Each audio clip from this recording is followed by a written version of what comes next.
नहीं होती, कुछ मंगल भी होती हैं, और जो ना शुभ है ना मंगल वो करती हैं सावधान। तो शुभ बताने, मंगल दिखाने और करने आपको सावधान, मैं हूं आपके साथ श्वेता झा। असम में बाढ़ से हालात बेहद खराब हैं। लाखों लाख लोग बेघर हो चुके हैं। शरणार्थी शिविरों में लोग शरण लिए हुए हैं। लेकिन गुड न्यूज ये है कि खुद असम के मुख्यमंत्री हेलीकॉप्टर से हवाई सर्वेक्षण कर रहे हैं। गुरुवार को वो असम के सिलचर शहर का हवाई सर्वेक्षण करने पहुंचे। इसके बाद बोट से भी बाढ़ग्रस्त इलाकों का जायजा लिया और बाढ़ पीड़ितों से मिलकर उनकी समस्याओं को सुना और अधिकारियों को राहत कार्य में तेजी लाने का निर्देश भी दिया। मुख्यमंत्री ही नहीं बल्कि मंत्री भी बाढ़ पीड़ितों की मदद में जुटे हैं। असम के ट्रांसपोर्ट मिनिस्टर खुद बोट से एक मरीज को अस्पताल ले गए। इसके अलावा भारतीय सेना समेत एनडीआरएफ और एसडीआरएफ के जवान बाढ़ पीड़ितों का रेस्क्यू कर रहे हैं और उन्हें सुरक्षित स्थानों पर पहुंचा रहे हैं। बाढ़ पीड़ितों के लिए यह बड़ा भरोसा है कि शासन प्रशासन लगातार उनकी मदद में जुटा है।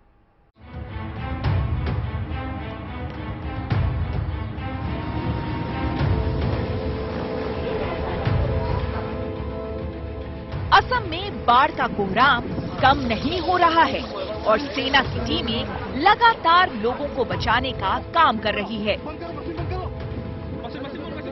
भारतीय सेना के साथ साथ एनडीआरएफ और एसडीआरएफ की सारी टीमें असम में जल देवता बनकर पहुंची हुई है।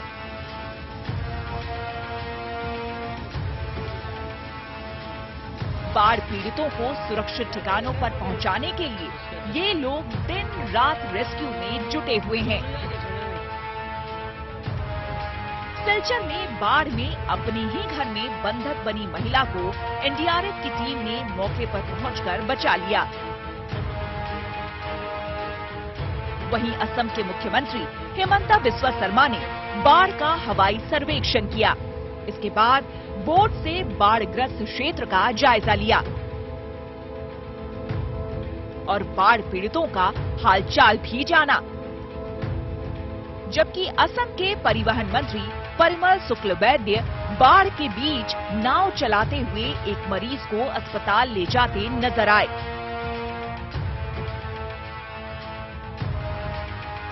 और मोरी गांव में बाढ़ की तेज धार में बह रहे बच्चे को दो युवकों ने अपनी जान की बाजी लगाकर बचाया।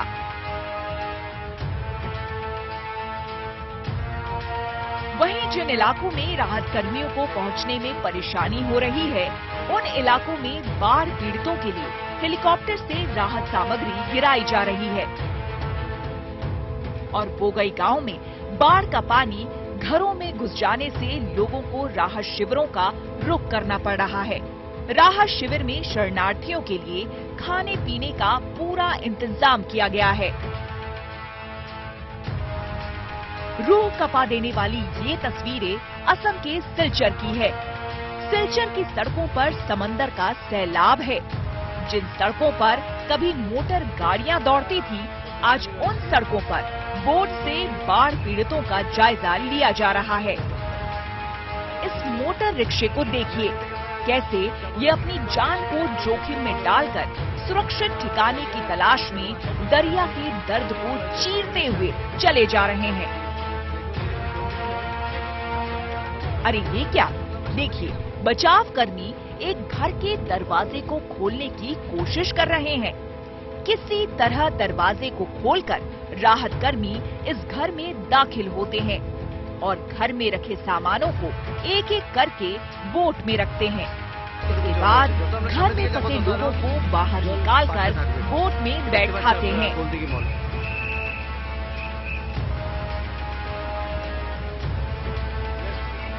देखिए, बाढ़ से डरी सहमी इस महिला को बचाव कर्मी बोट में बैठाने के लिए कैसे सहारा दे रहे हैं।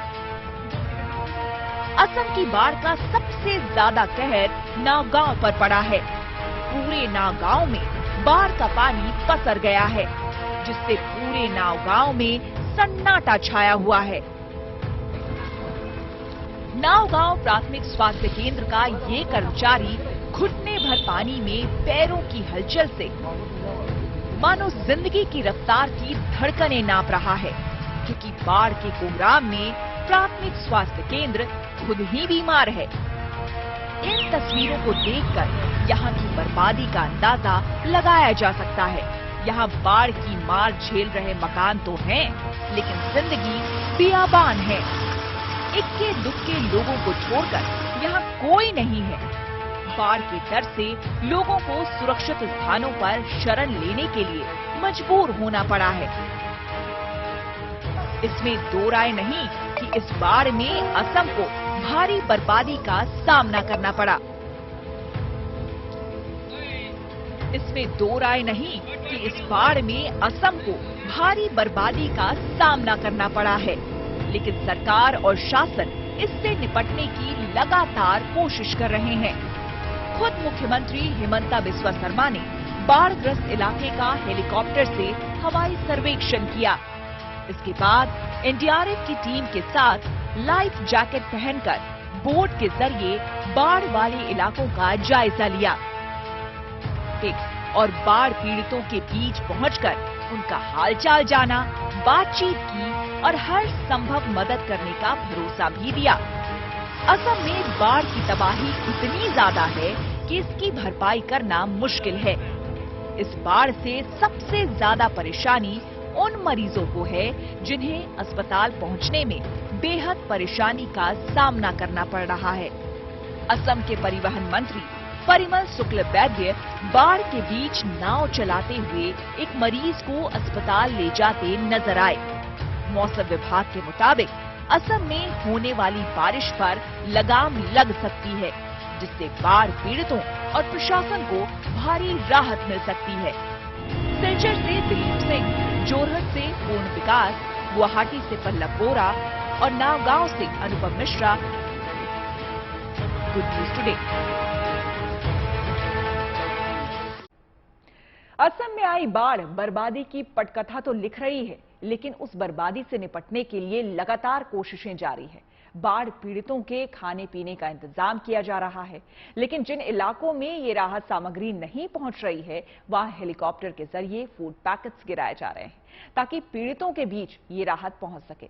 लेकिन इस बाढ़ में दुर्घटनाएं भी कम नहीं हो रही। बाढ़ की जानलेवा लहर में कई लोग फंस गए, जिन्हें बड़ी मुश्किल से बचाया गया।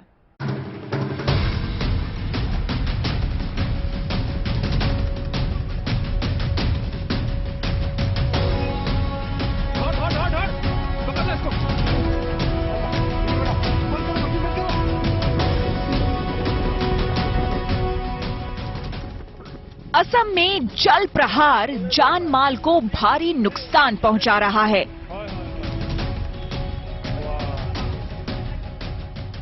घरों में पानी का पहरा है, सड़कें समंदर बनी हुई हैं और जिंदगी दांव पर लगी हुई है।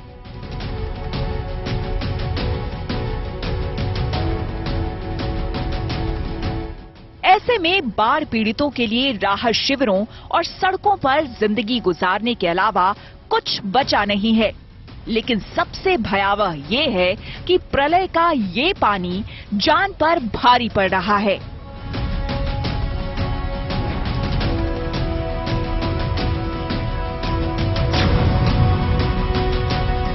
दिल दहला देने वाली ये तस्वीर असम के मोरीगांव की है। देखिए, बाढ़ के पानी में डूबते इन बच्चों को कैसे दो युवक जान की बाजी लगाकर बचाने में जुटे हैं और एक एक करके दोनों युवकों ने दोनों बच्चों को बचा लिया।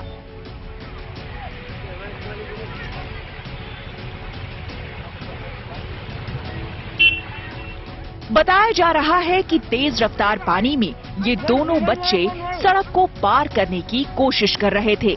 इसी बीच इनका पैर फिसल गया और पानी में डूबने लगे, लेकिन इन्हें पानी में डूबता देख ये दोनों युवक बचाने के लिए कूद पड़े।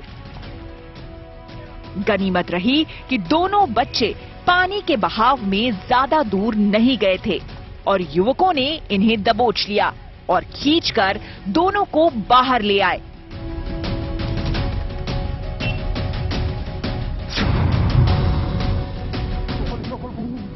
ये तस्वीरें गुवाहाटी के कामरूप की है।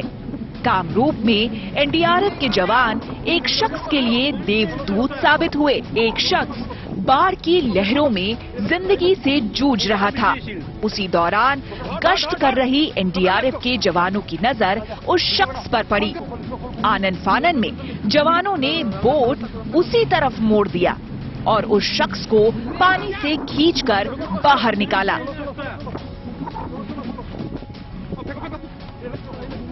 बताया जा रहा है कि ये शख्स बाढ़ के पानी में दूर से बहता हुआ यहां पहुंचा था।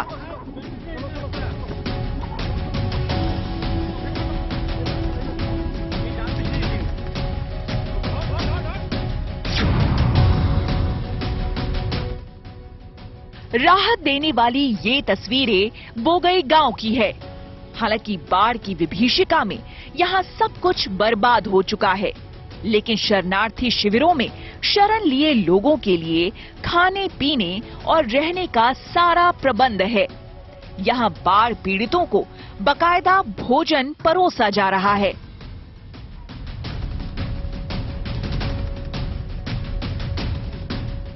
इसके अलावा इनके रहने सोने का सारा इंतजाम किया गया है।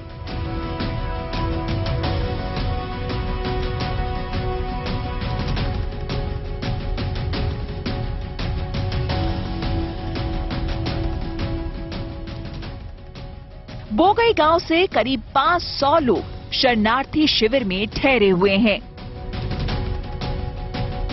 यह रहता हुआ हम लोग को गांव नदी खोहा लिया, इसलिए हमारा जितना आदमी है 500 घर आदमी था, सब नदी में चला गया। हम लोग सब स्कूल में शरण लिया। सरकार का तरफ से खाना पीने का सुविधा दिया है, तो हम लोग को आबदार है सरकार से, हम लोग को नदी का कुछ सुविधा करना है, बांध देना है।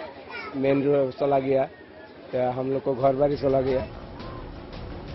लेकिन जिन इलाकों में राहत कर्मी नहीं पहुंच पा रहे हैं, वहां हेलीकॉप्टर के जरिए बाढ़ पीड़ितों के लिए राहत सामग्री पहुंचाई जा रही है।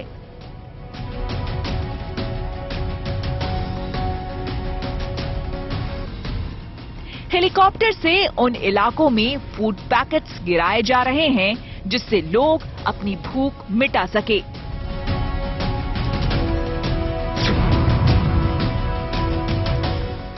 कुदरत की मार झेल रहे असम के इन बच्चों की आंखों में उम्मीदों के दिए जल रहे हैं।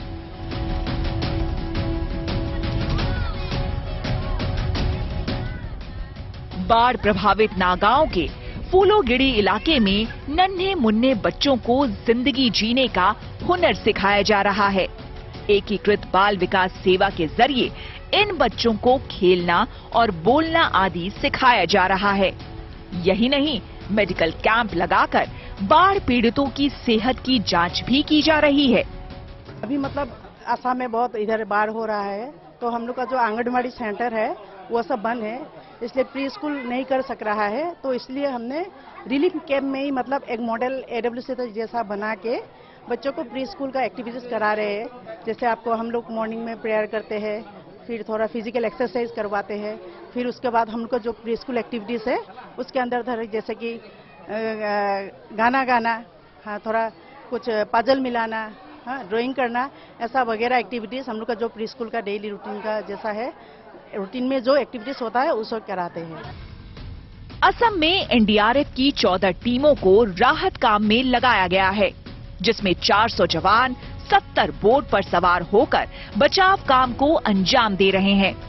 एनडीआरएफ से मिली जानकारी के मुताबिक जवानों ने 14,200 लोगों की जान बचाई है। कछार और सिलचर में सेना के 120 जवान राहत काम में लगाए गए हैं। कछार में सीआरपीएफ और राज्य सुरक्षा दल के लोग भी राहत काम में जुटे हैं। फिलहाल अभी तक बाढ़ पीड़ितों की पीड़ा कम नहीं हुई है, क्योंकि जल स्तर कम नहीं हुआ है। कहीं पानी का बहाव पहले जैसा है और कहीं कम भी हुआ है, तो पानी अभी भी ठहरा हुआ है। ऐसे में सिर्फ उम्मीद की किरणें ही हैं जो जिंदगी की धुरी को आगे बढ़ने की गति दे रही है। सिलचर से दिलीप सिंह, जोरहट से पूर्ण विकास, गुवाहाटी से पल्लव बोरा और नावगांव से Anupam Mishra, good news today. Assam में बाढ़ से हाहाकार मचा हुआ है। लाखों लाख लोग बेघर हो चुके हैं, लेकिन तबाही की ये कहानी कोई पहली बार नहीं लिखी गई है। इस तरह की बाढ़ असम में हर साल आती है। लाखों लाख लोग हर साल बेघर होते हैं। मॉनसून की आहट से ही लोग सहम जाते हैं, लेकिन सालों साल बाद भी उनकी किस्मत नहीं बदली। हालांकि सरकारें अपने स्तर पर कोशिश करती है, लेकिन असम की बाढ़ को रोकने का कोई मुकम्मल इंतजाम या फिर इलाज फिलहाल नहीं मिला है। लेकिन असम में हर साल बाढ़ आने की वजह क्या है, देखिए इस रिपोर्ट में।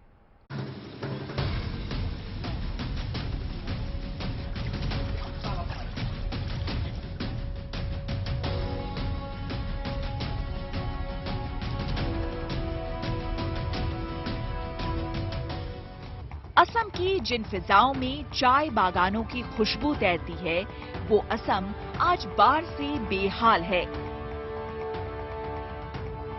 बाढ़ से असम में हाहाकार मचा हुआ है।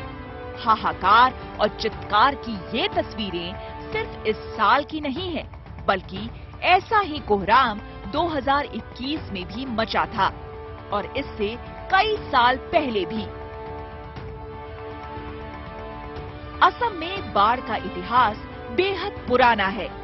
1953 से लगातार असम के लोग बाढ़ की जिल्लत से जूझ रहे हैं। ऐसे में सवाल है कि असम में हर साल ये बाढ़ क्यों आती है?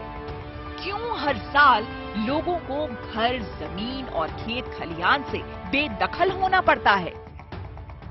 अगर इस मामले की तह में जाएं और उसकी पड़ताल करें, तो पाएंगे कि असम की भौगोलिक स्थिति ही कुछ ऐसी है जो हर साल बाढ़ को बुलाती है। असम का उत्तरी हिस्सा भूटान, अरुणाचल प्रदेश से लगा है, जो कि पहाड़ी इलाके हैं। वहीं पूर्वी हिस्सा नागालैंड, जबकि पश्चिमी हिस्सा बंगाल और बांग्लादेश से लगा है। दक्षिणी हिस्से में त्रिपुरा, मेघालय और मिजोरम लगते हैं। वहीं असम का एक बड़ा हिस्सा ब्रह्मपुत्र नदी घाटी से जुड़ा है। इसके बाद एक बड़ा हिस्सा बराक नदी की घाटी से घिरा है। इस तरह से देखें तो असम पूरी तरह से नदी घाटी पर बसा हुआ है। इसके अलावा प्रदूषण और तापमान बढ़ने से तिब्बत के पठार पर जमी बर्फ और हिमालय के ग्लेशियर तेजी से पिघलते हैं, जिससे ब्रह्मपुत्र और दूसरी नदियों पर बने बांधों का जलस्तर बढ़ जाता है। यही वजह है कि आज सर्दी और गर्मी के साथ बाढ़ का मौसम भी असम के लोगों की तकदीर का हिस्सा बन गया है। सालों में ब्रह्मपुत्र रिवर का जो एरिया है वो बहुत ज्यादा बढ़ता हुआ नजर आया है और हम ये कहते नजर आ रहे हैं कि शायद एक वो वजह है जिसकी वजह से बाढ़ बहुत ज्यादा शहर के अंदर आ जाती है या फिर तबाही मचाती है।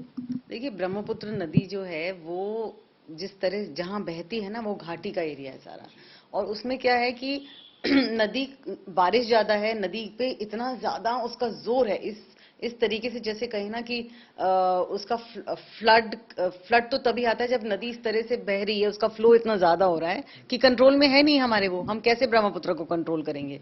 तो इतनी ज्यादा जोर से वो बहती है कि आसपास का जो सारा इलाका है, जो लोग भी बसे हैं, वो तहस नहस हो जाता है। और जो वो है दोनों तरफ के बैंक्स को काटती हुई एकदम से जंगल को चीरती हुई सी जैसे आ रही है। तो इस वजह से क्या हो रहा है कि उसका खुद का एरिया तो बढ़ता जा रहा है, मगर जो आसपास रहने वाले लोग हैं उनको बहुत भारी जान माल, खेती, सबका नुकसान जो है लगातार बहुत ज्यादा हर साल होता ही है।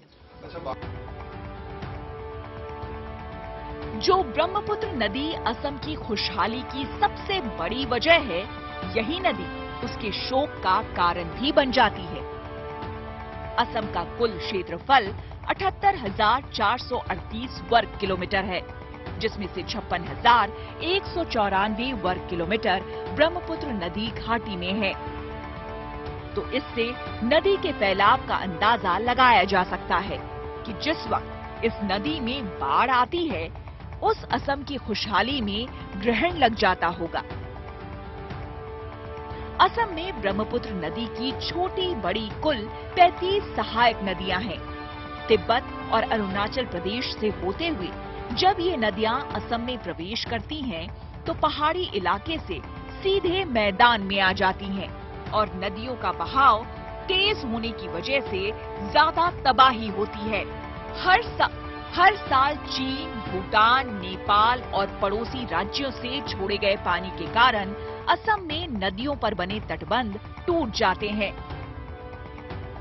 भी हम देख रहे हैं कि अमूमन एक दिन में बहुत ज्यादा बारिश हो जाती है, कई बार 15 दिन तक लगातार बारिश होती है, कई बार होती ही नहीं है बारिश। ये जो बारिश का तरीका बदला है, मानसून आते ही इस तरीके की स्थिति बन जाती है, इसको आप कैसे देखती हैं? देखिए, मैं तो खुद पर्यावरणविद हूं, तो मैं तो हमेशा यही कहती हूँ कि क्लाइमेट चेंज की प्रॉब्लम को एड्रेस कीजिए। खाली पॉलिसी मेकिंग और बड़े बड़े हम अगर भाषण दे करके सोचें कि हमने इसको, जो प्रकृति से जो हम छेड़छाड़ कर रहे हैं हम उसे निपटा लेंगे, ऐसा होगा नहीं। तो ग्राउंड लेवल पे काम होना है, पहली बात है। और मैं समझती हूँ कि जो एरियाज हमें पता है, देखिए एक तो असम हो गया, दूसरा एक एरिया उत्तराखंड को हम कैसे इग्नोर करें। वहां भी आप देखेंगे हर बार लैंडस्लाइड है, हर बार बारिश आती है, जब मौसम आता है तो गांव के गांव डूब जाते हैं। तो जब हमें पता है कि ये एरियाज हमारे जो हैं प्रॉब्लम एरियाज हैं, तो हम उस पर वर्क करें। प्रकृति का जो अपना जो क्रोध है वो अलग तरह से मानव पे टूट के आ रहा है, मगर हमारी जो जितना हम कर सकते हैं, चाहे आप देखिए हम उसके रिवर में एम्बैंकमेंट बनाएं, चाहे हम फ्लड कंट्रोल के जो इतनी रिसर्च है, तरीके हैं उन्हें करें, और ड्रेनेज सिस्टम हम अपना इंप्रूव करें, कंस्ट्रक्शन ऑफ फ्लड वॉल्स करें, तो कितने तरीके ऑलरेडी हमारे पास हैं और रिसर्च हमारे पास है। अगर अब भी हम इतनी रिसर्च और इतनी ज्ञान के बाद इस चीज को हम कंट्रोल नहीं कर पाते, तो फिर हर साल ये होगा कि हर बार फ्लड आएगा। लेकिन असम के लोगों को ऐसे ही उनकी किस्मत पर तो नहीं छोड़ा जा सकता। जानकारों के मुताबिक असम को बाढ़ से बचाने के लिए रास्ते हैं। चीन ब्रह्मपुत्र में पानी छोड़ने से पहले ही अगर जानकारी दे दे तो बर्बादी कम हो सकती है। इसके अलावा असम के बांधों में पानी जमा करने का बड़ा इंतजाम करना होगा और किनारों को कटाव से बचाने के लिए बड़े और मजबूत तटबंध बनाने होंगे। वहीं नदी घाटी के इलाके में इंसानी बस्तियों को बसाने से रोकना होगा। सरकार ने कई बार चीन को समझाने की कोशिश की है, लेकिन बात नहीं बन पाई और बांध और तटबंध के लिए अभी तक रास्ता तैयार नहीं हो पाया है। और अगर असम को हर साल बाढ़ के कहर से बचाना है तो कुछ जरूरी कदम उठाने ही होंगे, नहीं तो असम में हर साल बाढ़ आती रहेगी और लोग बर्बाद होते रहेंगे। दिल्ली से Varun Sinha, good news today.